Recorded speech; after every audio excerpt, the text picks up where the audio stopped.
안녕하세요. 17년째 랩터스 팬 외길 인생의 로이스터입니다. 이번 시간에는 NBA 미디어 데이라는 주제로 특집으로 구성을 해보았습니다. NBA 미디어 데이란 시즌 시작 전 인터뷰를 통해 출사표를 갖는 시간인데요. 한국 시간으로 9월 28일 NBA 30개 팀 중에 29개 팀이 동시에 가졌습니다. 그리고 이 인터뷰도 어느 정도 유명한 선수들이 할 수 있는 특권인데요. 보통 구단주나 에이스들, 주축 선수들이 인터뷰를 합니다. 또한 신인 선수들 같은 경우에는 공식 사진을 찍을 수 있는 아주 뜻깊은 날이라고 할 수 있겠습니다. 그리고 9월 28일 미디어데이를 갖지 않은 단 하나의 팀은 LA 레이커스였습니다. 아무래도 인터뷰 위주다 보니까 이번에는 좀 카톡처럼 재밌게 인터뷰를 재구성해봤는데요. 잘 봐주셨으면 좋겠습니다. 첫 번째 인터뷰 주인공은 고란 드라기치입니다. 랩터스에 합류한 소감에 대해서는 본인이 랩터스를 커리어 동안 상대하면서 어려웠던 기억을 이야기하며 좀 리스펙 해주는 분위기였고요. 랩터스에서 본인이 맡을 역할에 대해서는 본인이 피닉스에 있었을 때 스티브 내시가 본인에게 해줬듯이 베테랑 리더십을 발휘하겠다고 했습니다. 그리고 이 인터뷰를 통해서 또 한 번 지난번에 있었던 말실수를 공개적으로 사과를 하는 성숙된 자세를 보였습니다. 그리고 오지 아누노비, 파스칼 시아캄, 프레드 밴블릿, 현재 랩터스의 주축 선수들이죠. 이 선수들에 대해서 이야기를 하는 것 중에 하나 재밌었던 거는 본인을 수비했던 선수가 오지 아누노비였기 때문에 그가 얼마나 디펜스가 좋은 선수였는지 알고 있다면서 했던 내용이 좀 인상 깊었습니다. 그리고 본인과 같이 트레이드 되었던 프레셔스 아치오아에 대해서는 지난 루키 시즌 빠르게 성장했던 모습을 이야기하면서 앞으로 주목할 만한 인재라는 이야기를 붙였고요. 눈에 띄는 젊은 선수에 대해서는 스카티 반지를 뽑았습니다. 펀가이라고 이야기하면서 정말 연습을 많이 한다. 영어로 말하면 first in, last out이라는 표현을 써가면서 정말 성실한 선수라는 이야기를 했습니다. 두 번째 인터뷰는 게리 트렌트 주니어입니다. 토론토에 온 소감에 대해서는 본인이 전 소속팀이었던 포틀랜드에 비해 토론토가 정말 큰 도시라는 이야기를 했고 뉴욕 같다고도 이야기를 했습니다. 랩터스는 본인에게 찬스가 많은 팀이고 어떤 역할을 할 것이냐라는 질문에 대해서는 본인이 기여할 수 있는 공격, 수비, 리더십 모든 것을 쏟아붓겠다는 포부를 밝혔습니다. 지난 시즌의 경험에 대해서는 이제 따뜻한 템파에서 지낸 것이 좀 좋았다고 이야기를 했고 새로운 나라에서 새로운 경험을 쌓아가는 것도 좋을 것 같다면서 토론토 생활에 대한 기대감을 내비쳤습니다. 게리 트렌트 주니어의 아버지 게리 트렌트 시니어도 토론토에서 뛴 적이 있었는데요. 아버지가 어떤 팁을 이야기해준 것이 있냐라는 이야기에는 팬들과 아름다운 도시 그리고 식당들이 맛있었다 이런 소소한 이야기를 해줬다고 합니다. 또 본인이 훈련 영상들을 이제 한 기자가 봤는데요. 여기서 특별히 집중하는 부분이 어떤 부분이냐라는 질문에는 everything, 공격, 수비, 집중, 센스 이런 모든 것들을 노력하고 있다고 하고 본인은 아직 본인이 생각하는 본인의 레벨에 오르지 못했다면서 가지고 있는 큰 포부, 야망을 비쳤습니다. 그리고 마지막은 좀 분위기 전환용 질문이었는데요. 이제 여러 음식점 중에 어디가 제일 맛있었냐라는 질문이었습니다. 거기에는 이제 뭐 게리 트렌트 주니어도 웃으면서 여기저기 다니는 다 맛이 좋았다라고 대답을 했습니다. 다음 인터뷰는 파스칼 시아캄과의 인터뷰였습니다. 어깨의 상태에 대한 질문이 가장 먼저 있었던 질문인데요. 자신의 인생에서 첫 수술이었기 때문에 많이 겁이 났는데 지금은 잘 순조롭게 재활이 됐고 또 토론토에 돌아와서 너무 기쁘고 최근에 또 처음으로 버스를 타봤고 그것에 대해서 인스타그램에 올렸다고 했습니다. 어깨 수술 관련해서 좀 더 큰 디테일은 당연히 수술을 받고 싶지 않았고 본인은 아프리카 출신이기 때문에 그냥 자연 치료를 하고 싶었지만 마사이 유지를 비롯한 대부분의 주변에서 수술이 가장 좋은 방법이라고 이야기를 했고 거기에 수긍했고 금방 수술을 했다고 합니다. 카일 라우리가 떠난 것에 대해서 어떤 느낌이냐라는 질문에는 본인이 신인이었을 때는 이제 이 랩터스는 카일 라우리와 더마 드로잔의 팀이었는데 이제는 본인과 오지 프레드 밴블릿의 차례가 됐다라면서 좀 책임감을 느끼는 듯한 발언을 했습니다.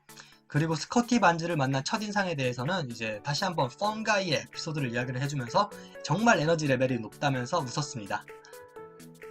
이제 카일 라우리와 더마 드로잔의 시대에서 파스칼 시아캄과 프레드 밴블릿의 시대가 된 느낌인데 여기에 대해서 어떤 느낌을 갖느냐라는 질문에는 좀 더마 드로잔이 조용하고 카일 라우리가 보컬 리더의 성격이었는데 아무래도 프레드 밴블릿이 좀 말을 본인보다 더 잘하기 때문에 카일 라우리의 느낌이고 본인은 약간 더마 드로잔 같다는 생각을 했지만 본인도 본인만의 방법으로 팀에 기여를 할 수 있도록 노력하겠고 옛날에는 자기가 자기 일만 했으면 되는 그런 레벨이었다면 이제 리더로서 좀 더 큰 기여가 필요하다라면서 좀 책임감을 느끼는 말을 다시 한번 했습니다.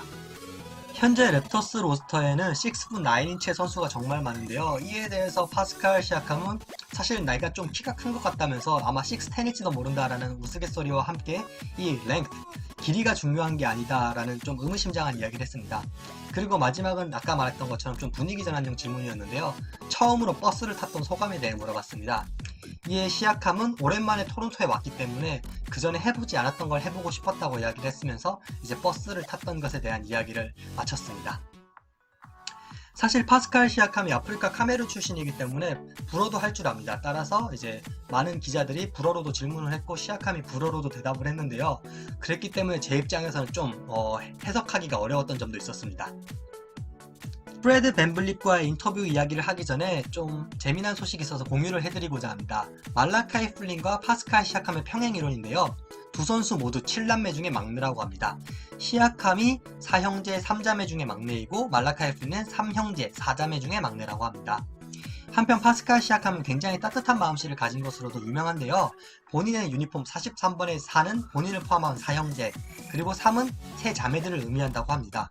최근에는 토론토에 와서 장애 아이들을 방문을 했고 그리고 10만 불을 쾌척하는 등 사회적 봉사활동도 많이 하는 것을 확인할 수 있었습니다. 앞으로도 이렇게 종종 재미난 소식들이 있다면 여러분께 공유를 해드리도록 하겠습니다. 우측 하단에 있는 그 조그만 아이가 말라카이 플린입니다. 마지막 인터뷰의 주인공은 프레드 벤블릿입니다. 일단 이번 시즌의 목표에 대해서는 우승이라고, 다만 긴 시간과 인내가 필요할 뿐이라는 이야기를 했고요. 코트 안팎에서 느껴지는 카일 라우리의 공백에 대해서 이야기를 하면서 사실 이미 역할들을 많이 수행하고 있었기 때문에 크게 바뀔 것은 없다라고 이야기를 했습니다. 이번 시즌 파워 랭킹을 봤냐는 질문에는 아마 우리의 랭킹은 낮을 것이다, 이런 논 바스켓볼 피플의 의견에 신경 쓰지 않는다라며 쿨한 모습을 보였고, 우리가 우승했을 때도 파워 랭킹은 낮았을 것이다 라고 이야기하면서 좀 뭐라고 해야 되나 대범한 모습을 보였습니다. 그리고 후배들을 어떻게 이끌 생각이냐라는 질문에 대해서는 그들 스스로가 느낄 수 있게 하는 리더십을 원하고, 보통 그 갈등은 팀이 이기지 못할 때 생긴다라는 말을 하면서 승리로 후배들을 이끌어 갈 것을 이야기했습니다.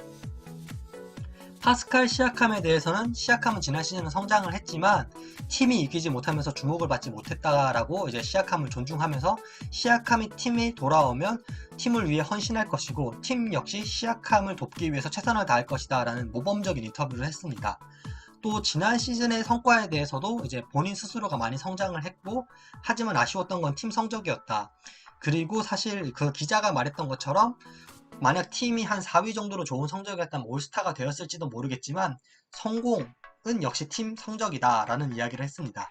또 현재 리그에 있는 그 백신 관련 이슈에 대해서는 쉽게 말하기는 어렵다라고 좀 직접적인 답변을 피하는 한편 랩터스가 높은 접종률로 인해서 이런 질문에 좀 자유롭다라는 것이 참 다행이다라는 이야기를 했습니다.